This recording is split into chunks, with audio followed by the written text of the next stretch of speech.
ng intro-intro muna na natin to. Hindi naman matatapos tayo hanggang dulo. Just, yay! Happy 5th anniversary sa'yo, ka-jawars, ka-partners, etc.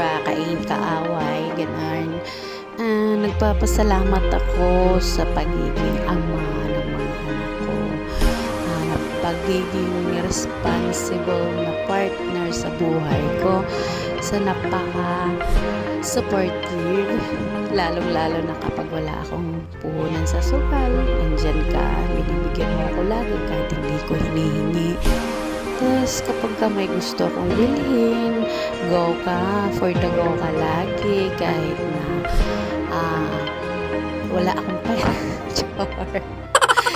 Maraming salamat sa pag-intindi sa lahat at sana marami pa tayong anniversary darating at yun na nga, hindi naman natin mapapangako na habang sa pagtanda tayo magkasama kasi 'di ba yung sinasabi mong kapag ikaw ang nauna, kapag ako pala ang nauna, susunod ka sa akin ng 3 weeks or 4 weeks, susunod ka na. Pero kapag ikaw ang nauna, ang mapapangako ko sa iyo ay bahala ka na sa buhay mo, hindi ako susunod sa iyo, gago. Di ba? Yun na nga. Happy anniversary ulit.